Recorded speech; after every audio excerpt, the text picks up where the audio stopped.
tell you something that most of you know already, even before I put this jersey on. I am a Pittsburgh Steelers fan. Not because they've won more Super Bowls than any other team in the NFL, which they have, but because I grew up in western Pennsylvania, about 50 miles northwest of Pittsburgh. Pittsburgh Steelers and the Pirates are very dear to my heart. The Penguins, not so much, even though they did win the Stanley Cup this past year. Never been a big hockey fan. But the jersey I'm wearing is a Troy Polamalu. Say that real fast. Polamalu. He played for the Steelers. He's retired now, but he played for the Steelers for about 11 years. And he played on defense. He was a strong safety, and he was the heart and soul of the Pittsburgh defense, their blitzing defense. In fact, a nickname for the Steelers has been Blitzburg. For those of you that might be football challenged, let me try to explain what a blitz is. On an average play, a defense will rush 3 or 4 players, defensive linemen, toward the line of scrimmage. On a play when it's thought that the quarterback is going to pass the ball, an extra player or 2 or sometimes 3 or 4 may rush toward the quarterback. Those extra rushers constitute a blitz. Troy Polamalu was a great blitzer. And importantly, he was one of the first players to play with long, flowing hair that stuck out the back of his helmet, that covered his name and number on the back of his jersey. You know who I'm talking about? Those of you that are football fans. Troy, for goodness sake, was the first NFL player to have a commercial for Head & Shoulders shampoo. Okay? He played with reckless abandon from sideline to sideline, throwing his body at receivers and running backs and quarterbacks when he was blitzing. When I've dressed up for fall festivals, I've thrown on a cheap black wig, put on this jersey, and any NFL fan knows immediately who I'm dressed up as. You're Troy Polamalu. Probably the single NFL play in his career was in a game against the hated Baltimore Ravens. Right, Marianne? Oh, there's a fan. There's a Ravens fan right there. Boy, Ruth just about came out of her seat. Anyway, on this play I'm talking about, it was in an AFC championship game. Troy, it was 4th and 1, okay? And Troy anticipated the snap count. And as the center hiked the ball, Troy leaped over the center and tackled quarterback Joe Flacco just as he received the ball. It was awesome. The offensive blockers in a game against the Steelers all had to account for Troy's whereabouts on every single play. He could blitz from many different places on the field, and he did. The early church, as we read in the book of Acts, had many challenges and faced many assorted blitzes, we could say. When the Holy Spirit was given at Pentecost, an incredible transformation occurred. The apostles and the early leaders of the church grew courageous and passionate about telling others about Jesus and caring for those in need. And they shared their resources. Whatever they had, they shared with one another. One specific time when a person shared their resources happened in the 4th chapter of Acts, verses 36 and 37. Barnabas, which means son of encouragement, sold a field he owned and brought the money and put it at the apostles' feet. Now, I know we've talked about Barnabas previously as we've looked at Acts, but he is such an important and powerful character. Listen to his story again. This is the first time we find Barnabas in the scriptures. And you just gotta love a person whose nickname is Son of Encouragement.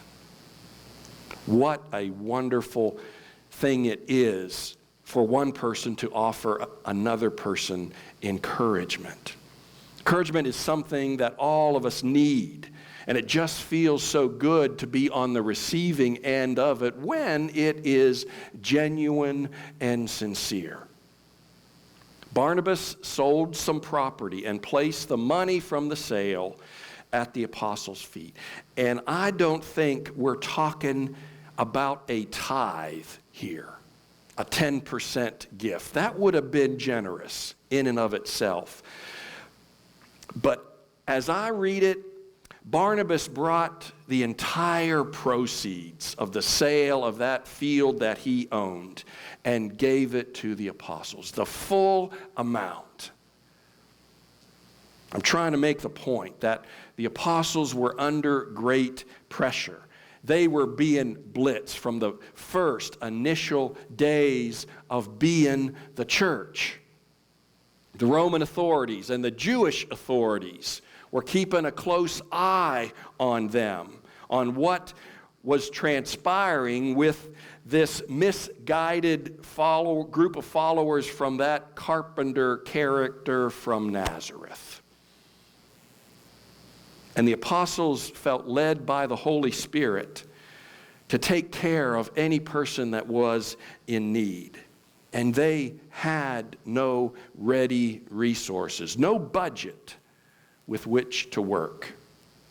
And then this guy with the pleasant and sunny disposition, this guy that was so encouraging to everyone he met, simply drops a good amount of money at their feet with no strings attached to be used in ministry as they saw fit.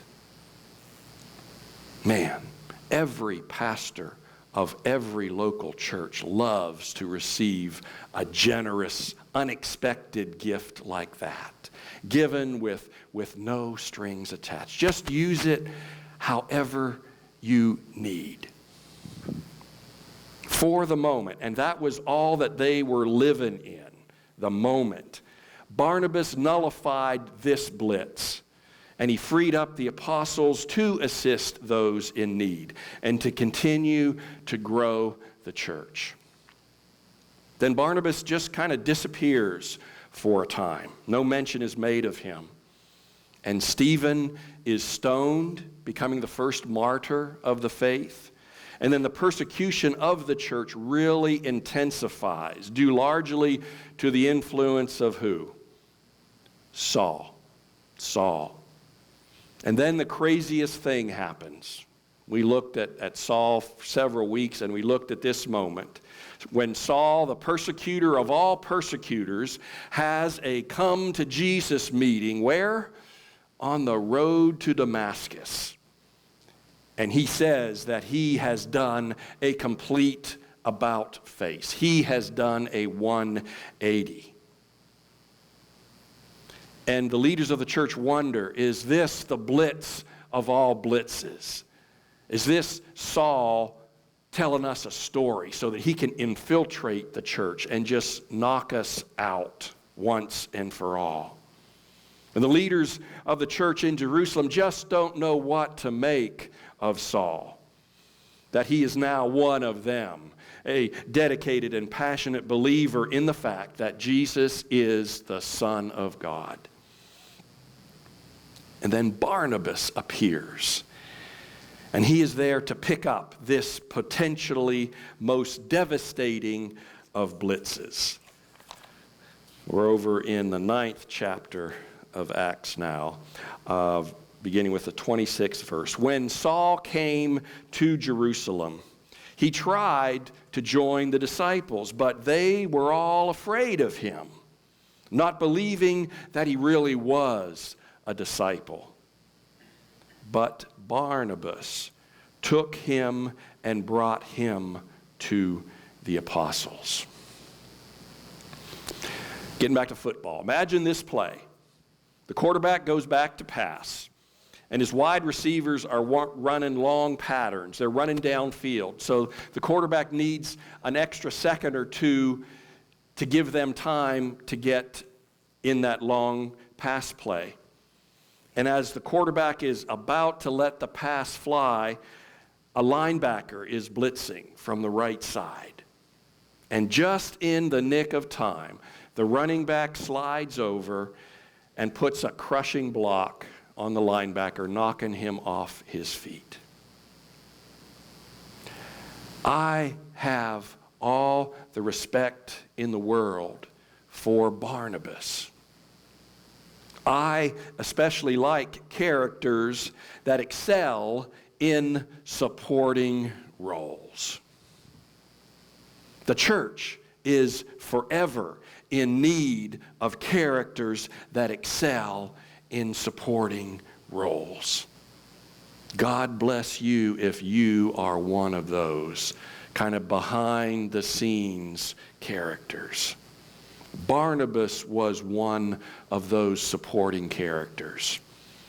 I don't believe that he naively and on a whim just stood up for Saul when Saul came before the apostles. I believe that Barnabas had been off on his own studying Saul and his persecution of the early church, paying particular attention to Saul's trip to Damascus for the intent of arresting followers of Jesus there who had left the persecution in Jerusalem and had relocated. And Saul was following them to throw them in prison. No doubt Barnabas heard the rumors about what had happened on the road to Damascus. And I believe that Barnabas himself went to Damascus and interviewed Ananias. And who was Ananias? He was the man that God used to restore Saul's sight after he had been blinded on the road to Damascus. And we imagine Ananias being really reluctant to do that. Do you really know who this guy is? He's one of your greatest enemies right now. And God basically told him, just do what you're told, and everything will be okay.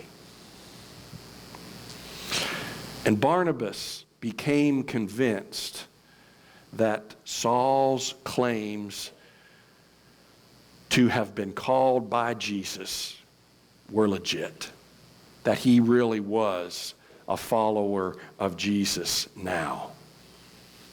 And Barnabas became determined to do whatever he could to nullify the prospect of a blitz that was in the mind of the church leaders in Jerusalem.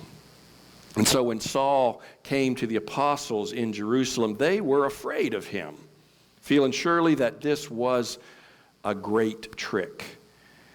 Things were pretty much at an impasse.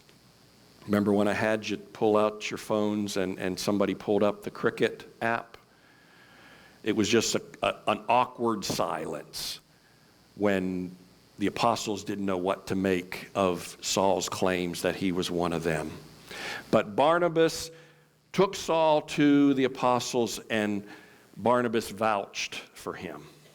I imagine he stood shoulder to shoulder with Saul, with his arm around him, as if to say, I believe him. I believe in him, that he knows Jesus and he loves Jesus. Barnabas vouched for Saul. How blessed we are when someone else vouches for us, when no one else will. Barnabas was highly respected by the apostles, and on the word of the son of encouragement, Saul was accepted into their circle. Barnabas pretty much single-handedly handled this blitz, which was a huge question mark surrounding Saul. Because of his dramatic U-turn, the Jewish leaders were upset with Saul, and they plotted to kill him. And the apostles feared for Saul's safety, and so they snuck him out of Jerusalem, and Saul ended up for an extended time back in his hometown of Tarsus. In the meantime, God led Peter in taking the news of Jesus to the Gentiles, to the non-Jews, and the Great Commission was beginning to be fulfilled. In the last verses of Matthew's gospel, before Jesus ascended into heaven, Jesus instructed his followers, "Go and make disciples of all nations." And the church continued to grow. And the leaders identified Antioch as a good setting for a new church plant. Here in North Brevard, we are celebrating the fact that this year, in 2016, 50 years ago, the Methodists in Florida felt led to start a Methodist congregation in Port St. John. And so next month, First United Methodist Church of Port St. John is celebrating their 50th anniversary. The next year, in 2017, St. Andrew will celebrate their 50th anniversary. So in 1966, First Port St. John was started, and then in 1967, St. Andrew on Dairy Road was started. As well, next year, we will celebrate how many? Our 125th anniversary, 1892. Wow. The apostles were eyeing Antioch as a viable site for a new church. And they had come to understand that the first leader of a brand new church is extremely important. Still is. The Community of Hope United Methodist Church in Loxahatchee. That's a little bit south of here. I meant to look at my atlas to see what well-known city Loxahatchee is west of. West Palm Beach. Thank you, Kathy. That's in our district. That's a long way away, but it's still in our district. That church was founded 21 years ago by Pastor Dale Locke. And Dale is still the senior pastor of the Community of Hope Church. And that congregation is the second fastest growing United Methodist congregation in the denomination. Next week, there's a district meeting being held, and representatives from all churches, pastors, and laypersons are meeting in Port St. Lucie, and Dale Locke is going to speak to us on assimilating new church members and the importance of small groups. So there are 3 members of our church that are going with me to that meeting on Tuesday. But the apostles felt that Barnabas possessed many of the qualities that would be essential in introducing Jesus to a new city. What a great honor. Barnabas has been described as generous-hearted, as good-natured, sympathetic, confident, full of faith, just the kind of person who could take hold of a small group of people and weld it into a strong Christian body. Let's liken the planting of a new church to being blitzed. How do you handle the blitz? A quarterback certainly can't do it all by himself. There's only so much running for your life that a quarterback can do. Sometimes a quarterback will get hurt, and his backup has to go in. That happened last year with the Steelers. It's very important for a football team to have a capable backup who can step in at a moment's notice. Pittsburgh didn't have a particularly good backup last year, and that hurt them. Often in the situation between a starting quarterback and the backup, ego can become a factor. An example of this several years ago was in Green Bay. Brett Favre refused to mentor his backup, Aaron Rodgers, the current starting quarterback for Green Bay. In Brett Favre's mind, he wasn't going to do anything to help the guy who was there on the team to take his place. Barnabas was honored and humbled to have been asked to begin a church in Antioch. And because of his personal makeup, he was able to keep his ego in check.